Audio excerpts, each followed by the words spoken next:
This is the Sri Ramana Maharshi Satsang, a time to listen, reflect, and deeply meditate.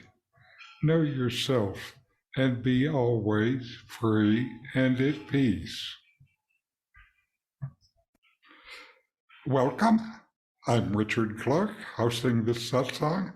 I'm not a teacher or a guru, just someone who loves this teaching and wants to share it with like-minded people. I'm reviewing and commenting on the book Talks with Sri Ramana Maharshi, and now continuing with verse 54. And this is Ramana talking. He continues saying, "Look at me. I left home. Look at yourselves. You have come here leaving the home environment. What do you find here? Is this different from what you have left? Even if one is immersed in Nirvikalpa Samadhi for years together, when he emerges from it, he will find himself in the environment which he is bound to have. This is the reason for the Acharya emphasizing Sahaja Samadhi, called the natural state, in preference to Nirvikalpa Samadhi. Samadhi is deep absorption. Nirvikalpa is without qualities such as being a body. Nirvikalpa Samadhi is temporary. Sahaja Samadhi is permanent. One should be in spontaneous Samadhi, that is, in one's pristine state in the midst of every environment. Ramana continues, saying that changing environments and situations does not matter. What matters is internal, not external. If you attempt external change, even for years, even supported by a sage, when you return home, you don't have any more what you were looking for. The apparent change while in this environment or with this teacher was external, not within yourself. So when you change environments again, the change was gone, was no longer. What can remain is what you have found within yourself. Ramana uses different samadhi states of deep absorption, to illustrate further. He compares and contrasts Nirvikalpa and Sahaja Samadhi, Samadhi without qualities, and the natural state. The biggest difference is that one is temporary and the other is permanent. What we want is happiness that is permanent. So any temporary state, no matter how deep, is not satisfactory, not the final destination. It is something to experience and take joy in and self-knowledge from, but it's not the final goal. My teacher, Nome, experienced spontaneous Nirvikalpa Samadhi in his mid-teens. Ramana describes this as without qualities, such as being a body. This radically altered Nome's view of himself and the world, but he came out of the state. It was temporary, even though it changed his life. He moved away from his family and home, found a teacher, learned about Ramana, and started to focus on self-inquiry and eliminating tendencies, vasanas. After a few years of concentrated practice, he found the kind of samadhi that does not come and go. This is Sahaja samadhi. Ramana calls this the natural state, since this is what remains even after all the ideas and imaginings of differences falls away. Ramana calls this one's pristine state.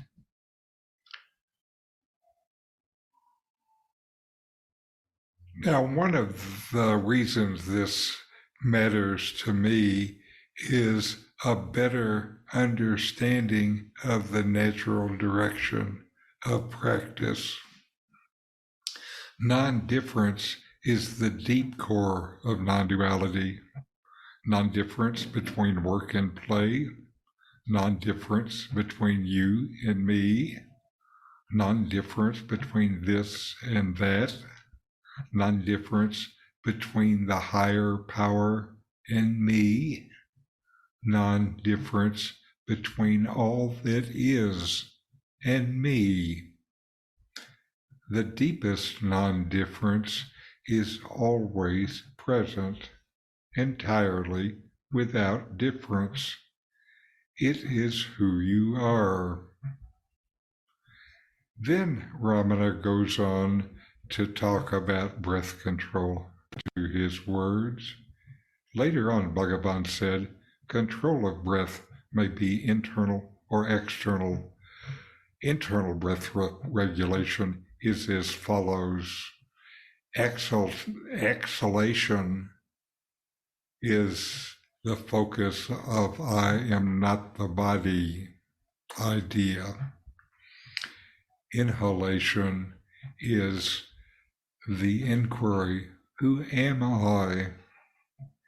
The retention of breath before the exhale is I am he. Doing this, the breath becomes automatically controlled. Both pranayama, breath control, is not, is for one not endowed with strength to control the mind. There is no way so sure as that, or a sadhu's company. The external practice must be resorted to by a wise man if he does not enjoy a sadhu's company. If in a sadhu's company, the sadhu provides the needed strength, though unseen by others. Pranayama need not be exactly as described in Hatha Yoga. If engaged in japa, dhyana, bhakti, etc., just a little control of breath will suffice to control the mind. The mind is the rider, and the breath the horse. Pranayama is a check on the horse. By that check, the rider is checked. Pranayama may be done just a little. To watch the breath is one way of doing it. The mind, abstracted from other activities, is engaged in watching the breath. That controls the breath, and in its turn, the mind is controlled. If unable to do so, Richaka and Puraka need not be practiced. Breath may be retained for a short while in japa, in dhyana, etc. Then too, good results will follow.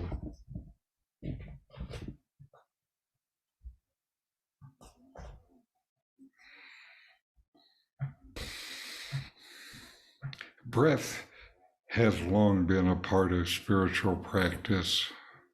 Breath is always there, whether consciously or not. there's a deep connection between breath and the mind. When breath is excited, so is the mind.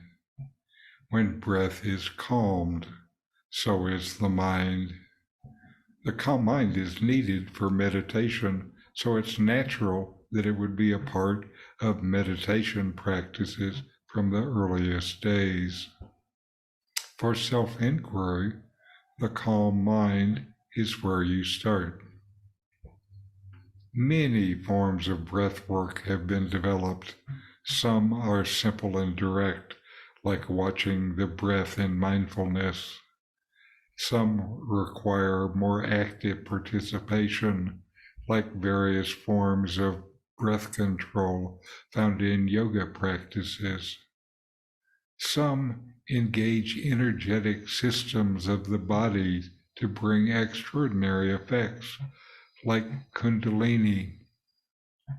Ramana talks about two of these, internal breath regulation and external control. Internal breath regulation is for those with good internal mental strength needed to sustain the focus during the practice. It also involves your taking an active part in the breath, moving your meditation focus as you breathe. He described it as this. First is the exhalation focused on I am not the body idea. When breathing out, focus on I am not the body. This leads to inquiry. Since I am not the body, I need to investigate just what exists and what my identity truly is. On the in-breath is the inquiry, who am I? Breathing in, focus on who am I?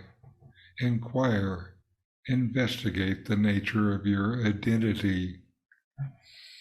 And between the in-breath and out-breath, when breath pauses, the focus is I am he. Between in-breath and out-breath, hold for a moment and focus on I am he, your identity with a higher power. This identity is what you know immediately within yourself, since you are that. This is a matter of being, not knowing with the mind. Then doing this, Ramana says, the breath becomes automatically controlled. Internal breath regulation is where you play an active role in breath regulation. The example Ramana gives is using the out-breath for the disidentification, I'm not the body, then the in-breath for inquiry, who am I, and the pause before the next out-breath to focus on your identity. I am that. Try this and see how long you can keep it up. I suspect it will not be for very long. Keep at it, and your mental concentration will increase, and you can do it for longer. For me, the doing that is involved with this practice does not fit what I need to learn about now. I'm more interested in non-doing than doing, so this is not so interesting to me now. My sense of doership is already too high. The other approach Ramana talks about is external breath control. The main approach for those of us who do not have sadhus with which to associate, like most of us in the West, is breath watching. This is more passive and receptive than the active approach. I've learned from modern brain science that a focus on physical sensations like the feel of your breath makes detectable changes in the brain. A brain network called the default network, since it's active most of the time by default, turns off with a focus on sensation. The default network, when active, is the source of the self-referential thoughts that usually fill our minds. Buddhists call this the monkey mind. So simple breath watching, observing the feel of the breath coming in and out, changes how your mind is working. It changes it from a mode where it's asserting and checking out the ego I and all that's involved with this ego I, to a simpler observation of yourself and the natural flow of experience. A new experience comes, notice and feel it without judgment. Let go of the experience, and it passes out of awareness. What happens when you follow your senses is that your attention moves out of thoughts, memories, plans for the future, imagination, desires, and aversions. It moves out of imagined futures and remembered past into the present moment, here and now. This now is the only time that ever actually exists, and it's the only place you ever find reality. It's also the only time you have ever felt joy. This now is only reached by experience, never by the mind. The mind is busy trying to model now so it can be ready for what might come next. So you can never find now with the mind, but you can find it immediately with the feel of your breath or other sensations. You may not notice it, though. This is something that meditation helps with. The simple noticing of what is here and now is at the heart of meditation. It's not only what is here, but also what is here now. One thing that I've taken from this dialogue is how even if you study and try to understand these teachings for most of your life, as long as they are just thought about and not experienced, then you'll remain searching. The cosmic joke is that you're searching for what is already there, what is within you right now, what is never apart from you, what is always. This can be experienced. It cannot be known by the mind. And now we'll listen to my teacher Nome with the discourse, Sahaja Samadhi.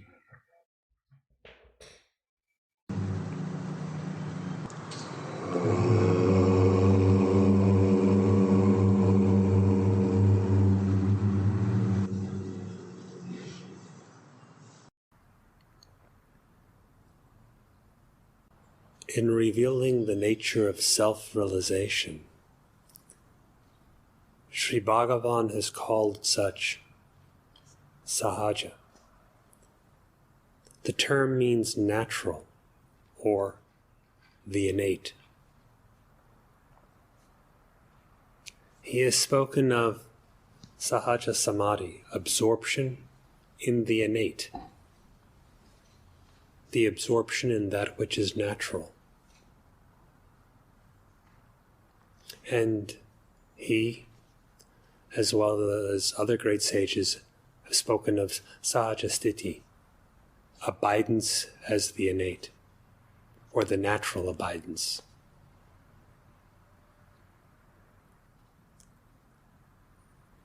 What is innate, or truly natural,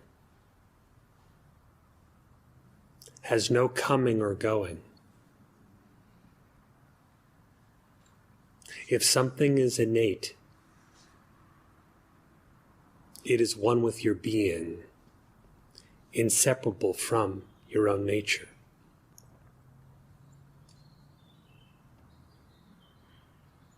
And absorption in that which is inseparable from your own nature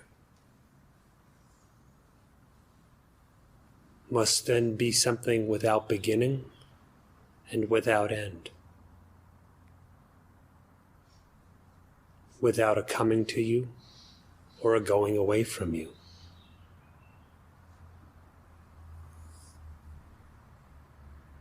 So what kind of absorption is this?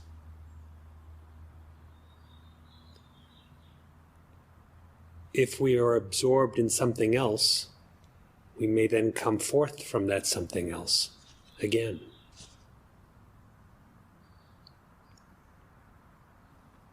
But if there is absorption in the innate, there is no coming and no going. Therefore, in your quest for self-realization, you inquire to know the very nature of your being. And we should not wait for something to happen to us, for what happens to us is not the innate. What happens to us is just an appearance. And appearance, which is subject to disappearance, of course, is ultimately unreal. What appears and disappears is the assumption of individuality, or the I notion, and all that is appended to it. That appears and disappears, and that is truly unreal.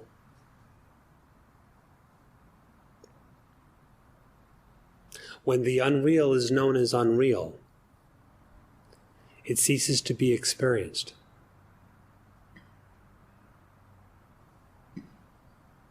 And there is absorption in the innate. This is not an absorption or samadhi of one thing into another. Rather, it is yourself in yourself, remaining as yourself. Regard only that which is innate as your identity.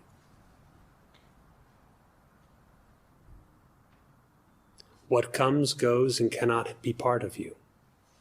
The body comes and goes, it cannot be you.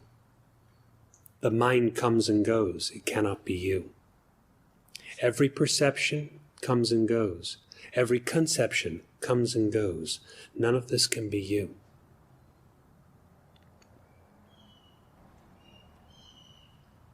The assumed experiencer and all that he experiences comes and goes. This cannot be you.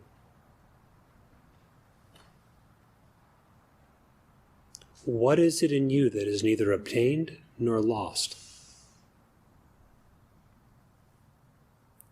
To know that, and to know that as yourself, is to abide in the innate, Sahaja.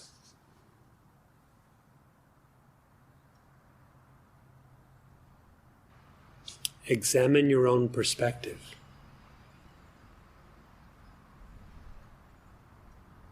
If you think self-realization has not yet come, you must discover what is meant by the innate. If you're expecting it to come, still you must know what is meant by innate or natural.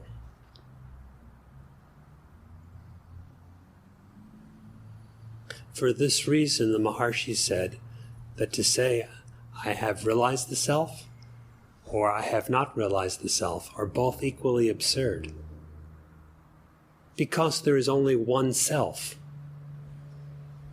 not two. And that self is the very substance of realization, being of the nature of illimitable, unformed, unborn being, consciousness, bliss.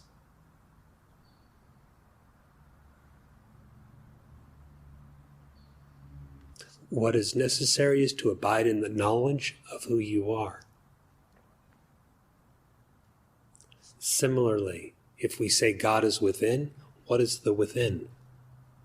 This is what must be known.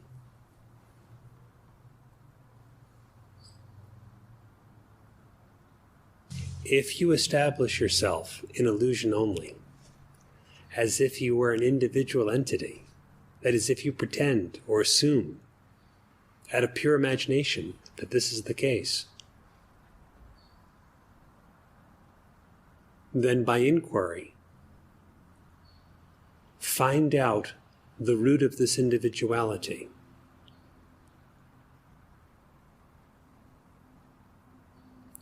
Where the false individuality or ego sense ceases, there is the Samadhi that is Sahaja, the absorption that is natural.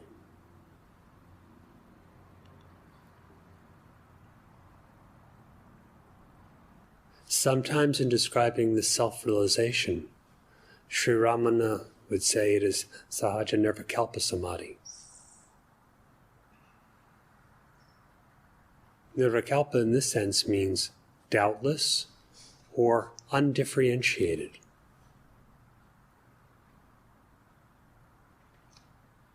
Where the ego subsides, there are no doubts about what is real, about the self. Where the ego subsides, there is absolutely steady knowledge. How can the knowledge be absolutely steady? Because it is identical with being. It is the innate knowledge, not something that comes and goes. Do you see how the realization must always be of the nature of the self that is realized? Thus it is called truly non-dual.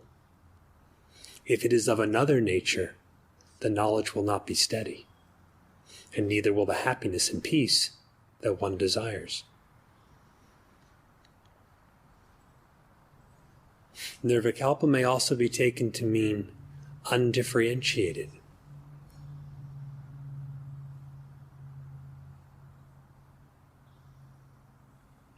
In truth, there is only undifferentiated existence, which is undifferentiated consciousness. With the delusive rise of the notion of I, division starts. If you examine your own experience in your own mind, you will see all the ideas of differences are based on the fundamental idea of I. Once there is I, there is difference. Difference between you and the universe, difference between you and God. Jagat Jiva Para. The world, the individual, the supreme. All seem differentiated.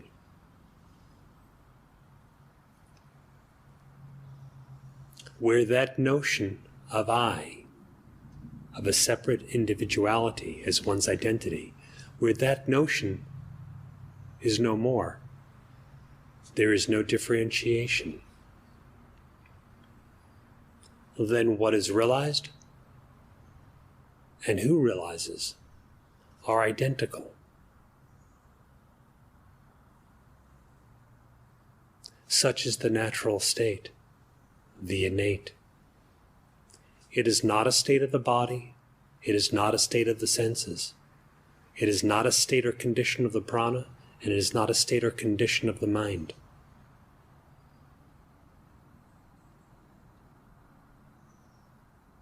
It is not anything experienced by anyone, but when the idea of anyone whatsoever is abandoned, this alone is found to exist.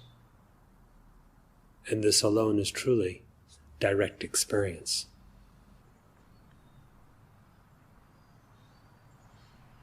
If you seek that by deep inquiry within yourself, which is innate, this absorption in the innate, the natural state, will be found to be yours.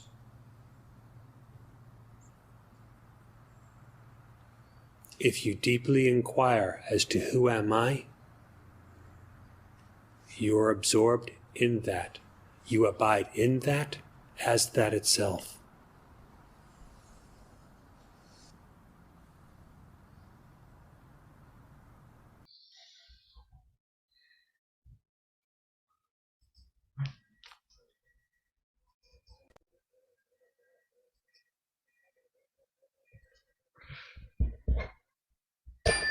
And now we'll take a few minutes and inquire.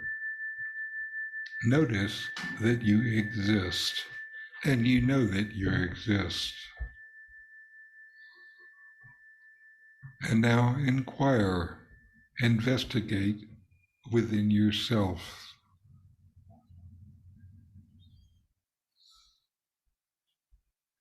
What is innate?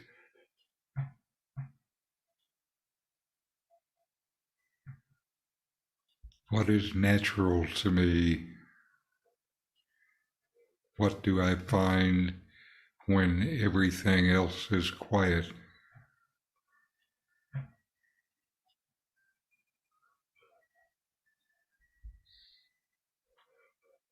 What just comes and goes?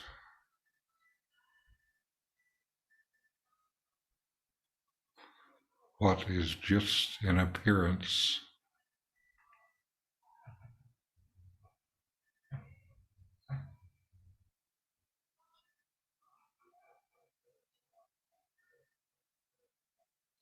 Can an appearance be who I am? I'm not an appearance. I know the appearance, but I'm not the appearance.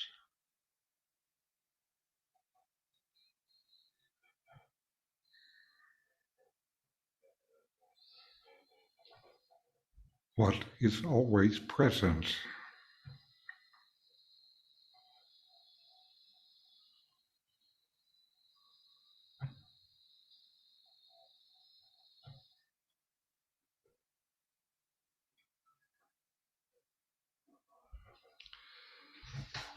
What remains after all the ideas are silent?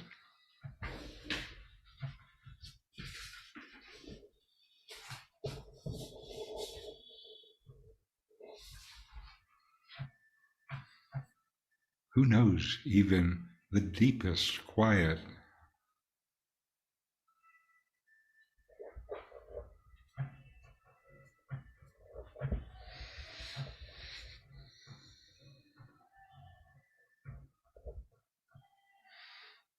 Who am I? What is the nature of my existence?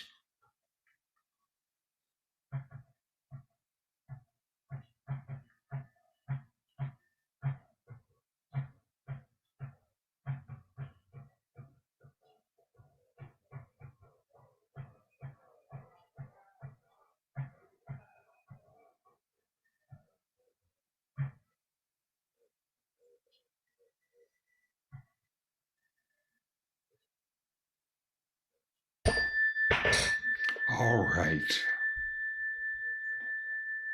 Closing with a chant. Om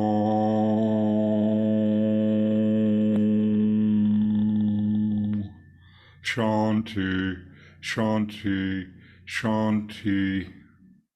Om. Peace, peace, peace. Thank you for joining me for this Ramana Maharshi Satsang. If you enjoyed it, please subscribe or click like and look for us next time. Namaste.